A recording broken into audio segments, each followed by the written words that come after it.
क्या मैं तुम्हें एक छोटी कहानी बता सकता हूं? यह सच्ची घटना है जो मेरे साथ हुई जब मैं जवान था। हाँ, मैं देख सकता हूं बहुत सारे जवानों को यहां बैठे हुए। मैं एक जवान प्रचारक था, यंग प्रीचर। मुझे बुलाया गया चर्च में प्रचार करने के लिए। फ्राइडे, सैटरडे और संडे को मैं वहां पर था।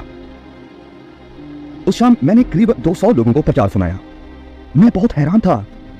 जितने भी लोग उस मीटिंग में आए हुए थे वे सब बुजुर्ग थे। मैं बुजुर्गों के खिलाफ नहीं हूं, मैं खुद भी तो बुजुर्ग हूं, लेकिन उस वक्त मैं जवान था। मैंने देखा सिर्फ सफेद बालों वालों को। मैं अपने दोस्त हैरोल्ड की तरफ मुड़ा और उससे कहा, हैरोल्ड, जवान लोग कहां हैं इस शहर के?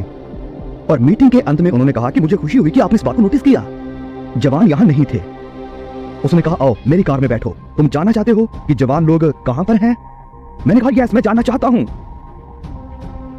उसने कहा, तो आओ मेरी कार में बैठो, मैं तुम्हें दिखाऊंगा। मैं उसकी कार में बैठा। हम शहर से होते हुए निकले, इंडस्ट्रियल एरिया से होकर गुजरे। फिर उसने कार को रोक दिया। मैंने बाहर खिड़की से निकलकर देखा, एक बहुत बड़ी बिल्डिंग थी और बड़ी चमकदार लाइटें उस बिल्डिंग से जगमगा रही थी और हर तरफ शोर था, डिस्को डिस्को डिस्को डिस्को। और फिर मुझे सुनाई दिया म्यूजिक। वाह, ये म्यूजिक भयानक था।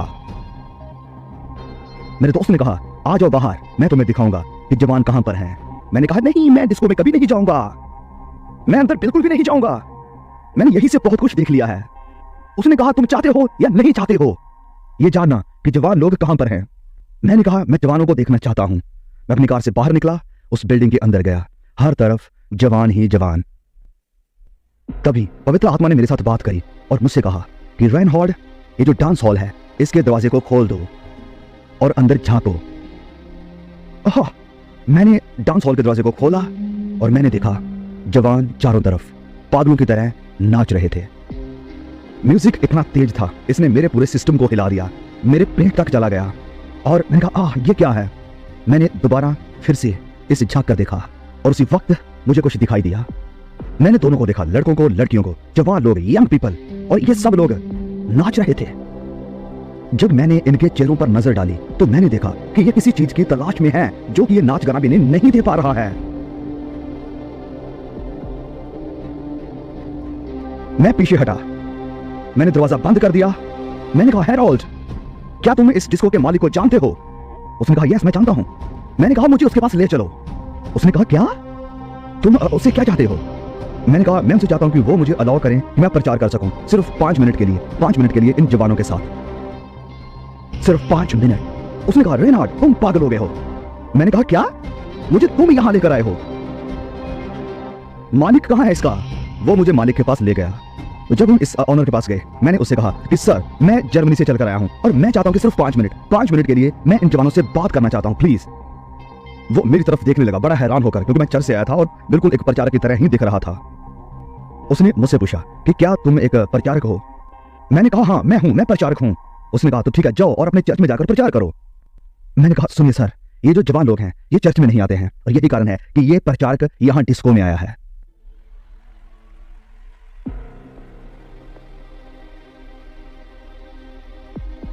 मैंने उससे कहा, प्लीज सर, मैं आपके आगे हाथ जोड़ता हूं, विनती करता हूं, प्लीज कृपया करके मुझे 5 मिनट दे दीजिए, प्लीज।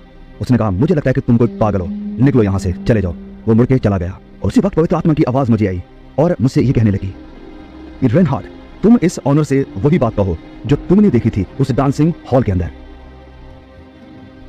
मैं तुरंत मुड़ा उस ऑनर की तरफ, उसकी बाजू से पकड़ा और कहा कि सर, सिर्फ 1 मिनट, क्या मैं आपसे एक सवाल कर सकता हूं? हाँ, बोलो, क्या है? मैंने उनसे कहा कि क्या तुम्हें लगता है कि ये सारे जवान लड़के लड़कियां आप इस डिस्को में आकर वो पाते हैं जो उन्हें उनकी जिंदगियों में चाहिए? उसका चेहरा बदल गया। ये एक बहुत ही अजीब बात है जो तुमने कही है। पिछले 1-2 हफ्ते में ही मेरे मन में ये एक दोबारा विचार आया कि ये सारे जवान लड़के लड़कियां जो चाहते हैं अपनी जिंदगी में, वो यहाँ इन्हें डिस्को में नहीं मिलता है। वाह! मैंने कहा, सर प्लीज 5 मिनट। उसने कहा, ठीक है, ओके, मैं तुम्हें 5 मिनट देता हूं, लेकिन सिर्फ 5 मिनट, सिर्फ 5 मिनट। कल आना और कल आधी रात के समय में मैं तुम्हें 5 मिनट के लिए माइक दे दूंगा। मैं बहुत खुश था, मैं बहुत खुश था, मेरा मन कर रहा था मैं इसके गले लग जाऊं। मैं बहुत प्रसन्न था। और जैसे ही हम अपनी कार की तरफ बढ़ने लगे, मैं सोचने लगा, ओह, मैं कितना मूर्ख हूं, क्यों मैंने सिर्फ 5 मिनट के लिए ही पूछा। मैंने कहा, खुदा मुझे मेरी मूर्खता के लिए माफ करें। क्यों मैंने उसके दिमाग में ये 5 मिनट की कहानी डाल दी? ज्यादा समय के लिए मैंने क्यों नहीं पूछा? खुदा की तरफ से कोई जवाब नहीं आया। तभी मैंने प्रार्थना करना शुरू किया और कहा कि हे पिता, तुम 6 दिनों में पूरी दुनिया की रचना कर सकते हो, उसे बना सकते हो, तो 5 मिनटों में पूरी डिस्को को भी बदल सकते हो। तो अगले दिन मैं सबसे पहले चर्च में गया और वहां पर इन सफेद बालों वाले लोगों को मैंने प्रचार सुनाया। तो इन लोगों को जो मैंने प्रचार सुनाया, मुझे नहीं पता मैंने क्या इन्हें प्रचार सुनाया। ये मेरा सबसे बुरा एक्सपीरियंस था, क्योंकि मेरा मन, मेरा दिमाग उस डिस्को में ही लगा हुआ था। तो जैसे ही ये मीटिंग खत्म हुई, मैंने हैरोल्ड को अपने साथ लिया और उस कमरे में गया जहां पर मैं रुका हुआ था, वहां पर लोगों के साथ, और मैंने अपने कपड़े चेंज किए और मैंने कैजुअल कपड़े पहन लिए। और रात के 11:30 को हम उस डिस्को में पहुंच गए और इस बार ये डिस्को भरा पड़ा था पूरी तरह से। मुझे लगता है कि शायद ये 2 गुना थे। ये हॉल पूरा पैक था, लोग एक दूसरे के साथ चिपके हुए थे, इतना क्लोज थे, यानी बहुत ज्यादा टाइट। मैं वहां उस बार में बैठ गया, इंतजार कर रहा था कि कब 12 बजते हैं, आधी रात होती है। चिंता मत करो, मैंने वहां पर सिर्फ पिया था कोका कोला। और जैसे मैंने क्लॉक देखी, रात के 12 बज गए और तभी मैं उठा वहां से। मेरे पास सिर्फ 5 मिनट हैं। मैं उठा और प्लेटफॉर्म के ऊपर चढ़ गया और माइक को ले लिया डीजे के हाथों से और मैंने कहा, बैठ जाओ, मैं जर्मनी से आया हूं और एक बहुत जरूरी टॉपिक के ऊपर मैं आपके साथ बात करना चाहता हूं।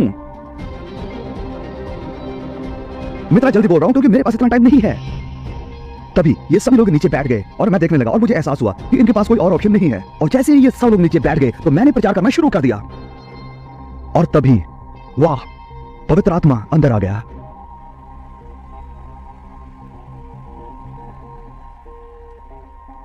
जब मैं बोल रहा हूं, जब मैं प्रचार कर रहा हूं, मैंने देखा कि 1 मिनट गुजर गया। तभी अचानक मैंने सुना लोग रो रहे हैं। मैंने देखा लोग अपनी आंखों से आंसू को साफ कर रहे थे। रुमाल, टिश्यू पेपर हर जगह मैंने पड़े हुए देखे। और जब आप देखते हो आंसुओं को बहते हुए तो आप समझ जाते हो कि यह वक्त है लोगों को आगे बुलाने का। मैंने कहा सभी लोग अपने सरों को झुका लें। मैंने कहा आज आप में से कौन इस मसीह यीशु को स्वीकार करना चाहता है, जो आपके लिए कुर्बान हुआ, आपको पापों से बचाने के लिए आया और आपको शुद्ध करने के लिए आया अपने पवित्र लहू के द्वारा। और मैं आपको बताना चाहता हूं कि सभी ने अपने हाथ ऊपर उठा दिए।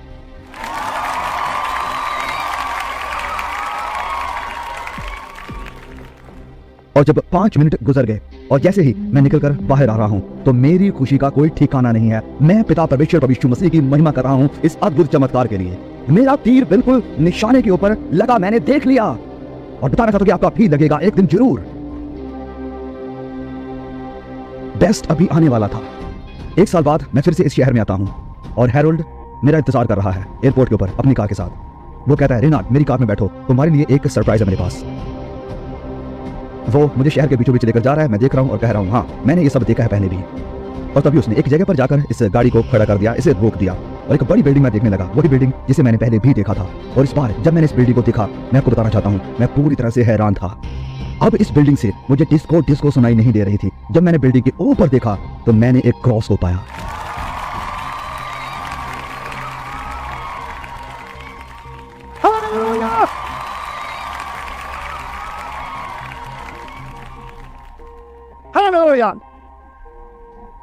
हैरोल्ड ने मुझसे कहा कि ये भी अभी बेस्ट नहीं है, अंदर आओ मेरे साथ। और जैसे ही मैं उसके साथ अंदर गया तो वहां पर ये सारे जवान लड़के हैं और ये आकर मुझे कहने लगे, कोई कह रहा है, हे तुम्हें याद है मैं यहाँ पर ड्रमर था, हे तुम्हें याद है मैं यहाँ पर लाइटिंग को सेट करने वाला था।